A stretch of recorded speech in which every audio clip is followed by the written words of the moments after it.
the issue of moral standards, I want to welcome to our Focal Point studio a good friend of mine, Ed Vitagliano. He's a journalist with the AFA Journal. I want to encourage you to go to the AFA Journal and subscribe to this publication if you do not. It's a fantastic magazine. afajournal.org is the place to go. It's an award-winning magazine, great content, great stories every month. Comes once a month, I think 11 times a year. Right. And definitely worth subscribing. So go to afajournal.org. And Ed Vitagliano is with us. He's been a frequent guest on this program. Ed, welcome to Focal Point with Brian Thank Fisher. you, Brian. Appreciate that. Well, Ed, I was just struck reading through this December issue, the latest issue of AFA Journal, about a piece that you wrote called The Morally Heroic and the Rescue of Culture. Now, there's two things that grabbed me out of that. The title, The Morally Heroic, I want you to talk to us about what that is, and the rescue of culture. And that seems to me to be a critical topic for us to explore right now, because I think all of us, especially after what happened on November 6th, we're concerned about the moral decay, the moral decline of the American culture. And we wonder, you know, is there any hope? Do we have a future? What part can we play in kind of reclaiming the future for America? So, you know, and you start by talking about a nation coming apart at the seams, rent by strife and factionalism. Founding principles are jettisoned, replaced by a cynical will to power that engenders graft and corruption. The people, having rejected moral traditions and embraced relativism, become obsessed with sex, heartily applauding sexual anarchy and perversion. Monogamy is disregarded. Marriage as an institution begins to disintegrate. A declining birth rate threatens eventual extinction, as the use of contraceptives and abortion abounds as a means to limit the number of children. Unemployment grows, and a flagging creative spirit haunts a once robust economy. Two things, man, that's some good writing. Well, number two, man, that's depressing. Yeah.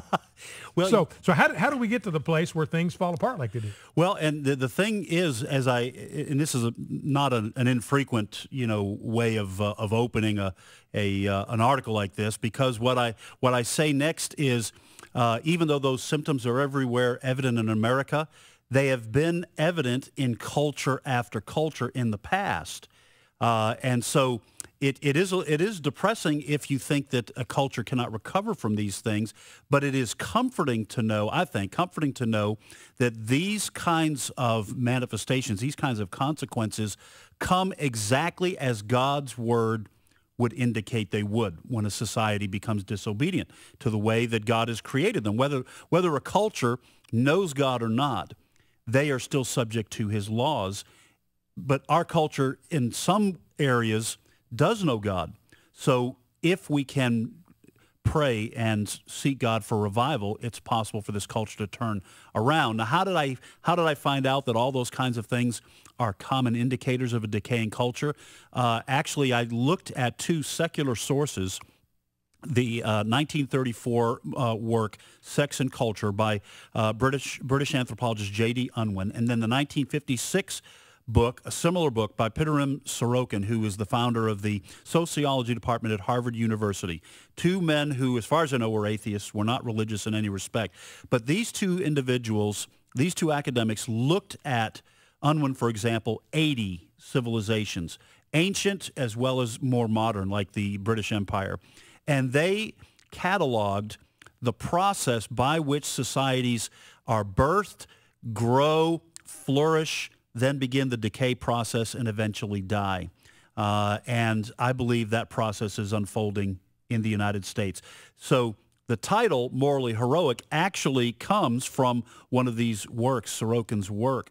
Well, I want to go back just for a second, review the discovery of J.D. Unwin, because that struck me as absolutely profound, what he discovered by doing historical research about where the strength of a culture is found, what makes it strong, durable, and stable. Yeah, he found, both of them found actually, that sex and marriage was the key. That no exceptions, every culture that prospers, that has energy and expands and grows strong and affluent and even pushes out its neighbors, every culture that demonstrates that kind of strength and energy is monogamous. They may have started out with a more polygamous way of life. They may have started off with immorality being rampant, but they changed to monogamy, or they were birthed and then chose monogamy and limitations on sex in terms of cultural approval.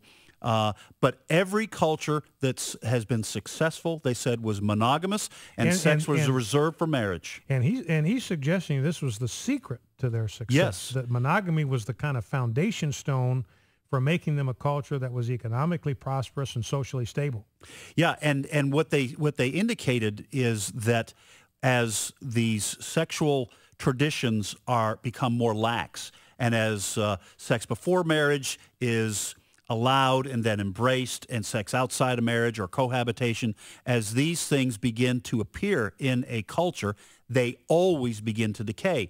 And the reason for that, and this makes complete sense from a biblical worldview, the reason for that is that once a culture becomes successful, they become affluent.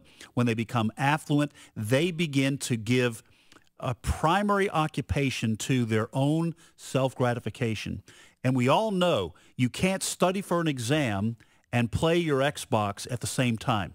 You have to make choices. And what they're essentially arguing, Unwin and Sorokin, is that these cultures begin to choose entertainment, and they begin to choose the eating of the fruit of their success, and that means they give an opening to their fleshly desires when it comes to sex, and thus the culture begins to decay. You know, it's striking. I mean, the process you detail there in your article, 5-step process, it sounds like something right out of the book of Judges. I mean, it's almost exactly the same kind of cycle that the Judges describes. You start with freedom, there's prosperity, strength, then there is moral dissolution. It begins to decay. You wind up in bondage, and the cycle starts all over again. Well, we got a couple minutes left, Ed, and I want to have you talk about this morally heroic business and the rescue of culture, because we see this decay process around us. Everybody sees that. Nobody denies that that's happening. Even liberals will tell you this place is falling apart morally. So who are the morally heroic, and what is their role in rescuing culture? Yeah, neither of these guys had any reference specifically to Christianity as being what they call the morally heroic. But I take that back. Sorokin actually does. But what they say is that as the culture begins to disintegrate, as these sexual traditions become lax and marriage disintegrates, there is one stratum at least of a culture that says we need to go back to the traditions. And he said those individuals have to remain locked into that, to those sexual and marriage rules and traditions for the society to survive. If there isn't that stratum, and if there is a stratum that believes it but gives in to the sexual laxness, the cultures always decline. And from a Christian standpoint, we are talking about Christians being salt and light. And here both Unwin and Sorokin said there must be a morally heroic group that stands against the tide in order for that culture to withstand its decay stage and perhaps revive. So the moral part, and Ed, could I talk you into staying over for a couple of extra minutes into the next 7, because there's something else I want to finish up on. But, so the concept of being morally heroic, there's the sense of having a moral standard, the Judeo-Christian standard, the standard of monogamy, and clinging to that standard, not letting anybody knock you off your position, not letting anybody weaken your allegiance to that standard, and continuing to practice that standard. That's the moral part. And then the heroism, it seems to me, is that you have to recognize it's going to require some courage, because you're going to encounter a lot of blowback for that position. You may encounter ridicule. You may encounter ostracism. You may encounter threats. You may encounter intimidation. And so it's going to require some heroism to hold firm to these values. Absolutely, and that's why they call this the morally heroic stratum. And by stratum, I mean layer. They said there has to be at least this one, and they do document. They document the fact that those who stand against the tide can expect, we would call it blowback, but even to the point of persecution. We come back with Ed Vitagliano, my special guest, journalist with the AFA Journal, afajournal.org. Encourage you to go there and get this December publication.